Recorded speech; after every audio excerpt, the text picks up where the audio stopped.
What's going on, guys? So in front of me, you were looking at a very cool product from the folks over at Curt. This is their answer to folks who have been looking for an offset gooseball connection. Basically, the ability for the gooseball to be positioned slightly further back so you can have a little bit more room behind your tailgate or in front of the front overhang of your gooseneck trailer whenever it comes to coupling or even turning and maneuvering. We're going to talk about this, and we're going to talk about some of the cool features that it has built into it that really haven't been done before. Hang tight, I'll be right back.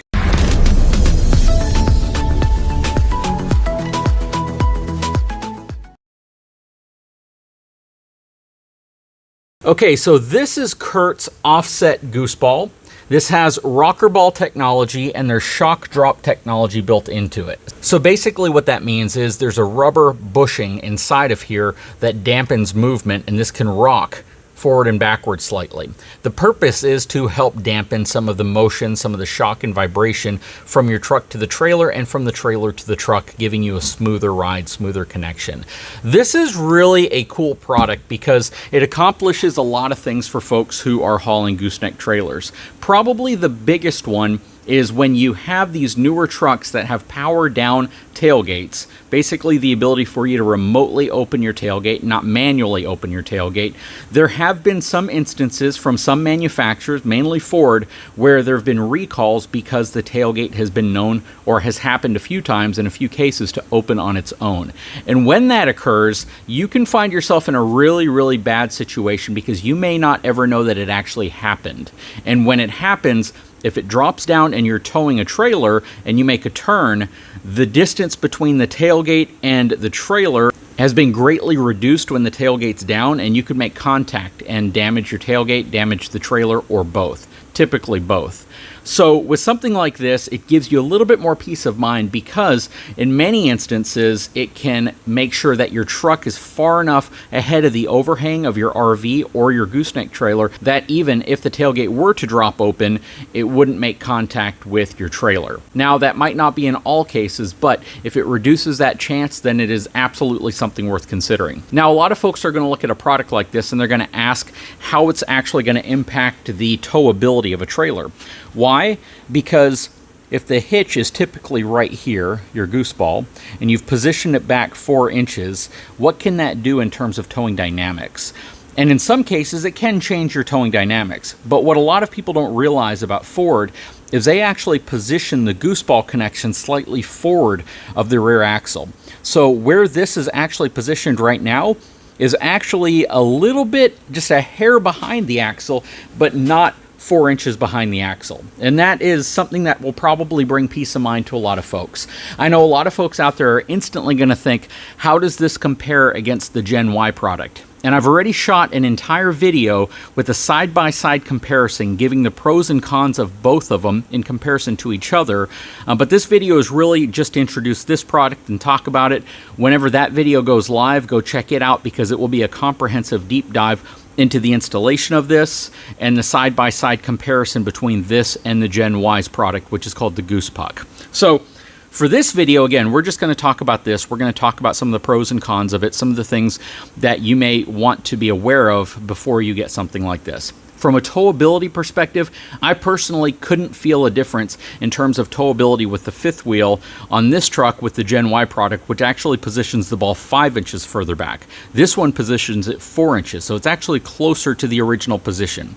And because of that, I really don't think you're going to feel much of a difference there. Now, if you do have a difference in terms of towing dynamics, this will probably be a little smoother because it does have that shock drop technology and that rocker ball. Basically, the ability for the ball to rock and dampen some of the movement, basically giving you a little bit more isolation between the truck and trailer whenever you're towing the two. Now, this assembly is designed differently from the Gen Y, and you can probably tell because I have a cutout for the Gen Y right here, and you can see that it uses the 2 back puck mounts, whereas this uses the 2 front ones.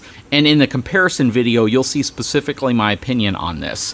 What I like, though, about the Curt setup here is that even though the vast majority of the weight and your lever arm is going to be coming from that hole right there positioned forward, so this is your cantilever portion, and the weight pressing down on it, of course, is going to be applied to that Gooseball, the original Gooseball drop-in section, as torsional force.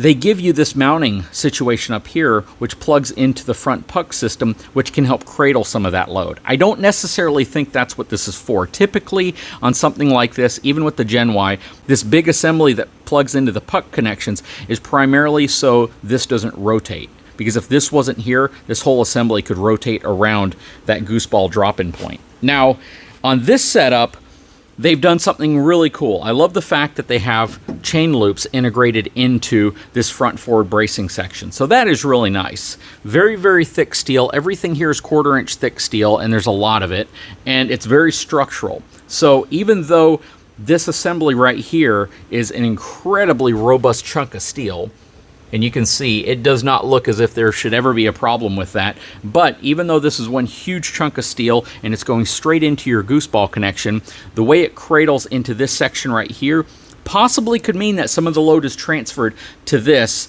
taking some of that torsional force off of your gooseneck connection there in the center. This is really cool. I think the biggest challenge that a lot of people might have with this is because it has this whole rocker ball technology, this whole shock drop, this assembly is really high. I mean, it's like really, really high off of the bed of your truck, which means you may need to adjust your gooseneck trailer's coupler up higher if you have room to do it. If you have a Gen Y with their torsion flex system on the front of your gooseneck trailer, you may not be able to work the two together because that's already in many cases going to make the front of your trailer sit higher so it can couple. But with the increased height of this, it's going to put it way, way up there. So that may be a problem if you are using a gooseneck trailer or even a fifth wheel, just how high this is off of the bed of the vehicle. I measured it earlier. It's 8.5 inches to the bed of the truck. So your typical Gooseball might only be like 6 or 5 inches, but 8.5 inches really positions this high up above the bed of the vehicle, and you're going to want to make sure that you have the correct type of adjustment capability, or whenever your trailer is hitched up to this, it's not going to make the departure angle of your trailer tilt so far back to where you're loading the back axles too much, and or possibly running into a scenario where it's just too nose high and your trailer is going to drag on the ground. The biggest concern for me probably would be how much load would be transferred to the rear axle of a tandem axle trailer.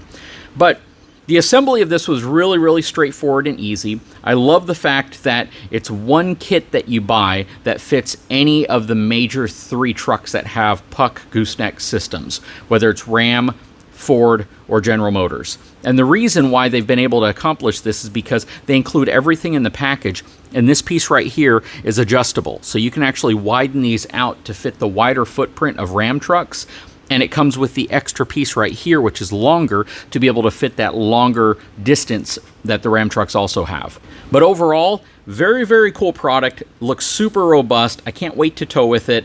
I'm very interested in determining how it's going to affect the angle of the truck, considering how high it is. And to be honest with you, if it's too high, and I don't have the adjustability in the trailer to bring the nose back down, basically if I can't put the coupler high enough into the sleeve of the trailer, or on the fifth wheel, if I can't adjust the goose box up higher and it's going to cause the trailer to tow at an angle, I won't be able to use it. It's just as plain as that. You know, this is one of those scenarios where you really want to understand how having a ball that high off the bed of your truck could possibly impact even being able to use this for your application. They do make a version of this that does not have the shock drop technology, that doesn't have the rocker right here. And it sits lower. It probably sits about 1.5 inches lower, which would put it at about 7 inches, which that might be perfect for you. If you have a B&W Gooseball already in the bed of your truck, it's positioned probably about 6 inches off. So if that's worked fine with you, the version of this without the rocker ball will probably work fine for you. But if you get it with this rocker ball, again, it is going to sit really, really high up. And when you see the video where I compare this against the Gen Y, you'll see that the Gen Y sits like 3 inches lower. So it may be the better fit for you if you are looking for something like this. Overall, though, this thing is incredibly well built. 30,000 pound tow capacity, and I believe it's like 7,000 pounds worth of hitch weight capacity. So this definitely is a beast in terms of what it's capable of towing from a weight perspective. Again, I do like the design. I like the fact that this whole structure right here is structural. It ties into your front pucks, and it kind of acts as a cradle, even though your main Gooseball drop-in right there is really going to be handling the majority of the load. But it gives you a little bit of peace of mind, a little bit of redundancy, I suppose. But this thing is built like a tank, and it's super heavy. As configured with this shock drop technology and the rollerball, it is far heavier than the Gen Y. But if you get this without that stuff in there, it probably would be about the same weight. I also like the fact that it locks into your front, I guess your back, puck connections here. It locks, instead of just sitting in there to prevent this from rotating, it actually locks in place, which is really nice. And that's probably one of the reasons why you get these chain loops right here, because of how secure it is in there. It is incredibly well built. That's something I can't emphasize enough. They've done a great job, and I love the flexibility with this. But I'd also love to hear your feedback. What do you think about this? Would this work for your application? Is the height off of the bed of your truck going to be an issue for you? Please leave a comment below. If you are interested in this, my channel sponsor etrailer.com carries this. They provided this to me for review and evaluation. And again, I'd love to hear your feedback. Go check them out if this is something you're interested in. They also carry the version without the shock drop, and they also carry the Gen Y version of this as well. So a lot of really cool things to look at. Go check them out. Guys, if you haven't had a chance, please take a moment, subscribe to the channel, give me a thumbs up, and we'll talk to you again very soon.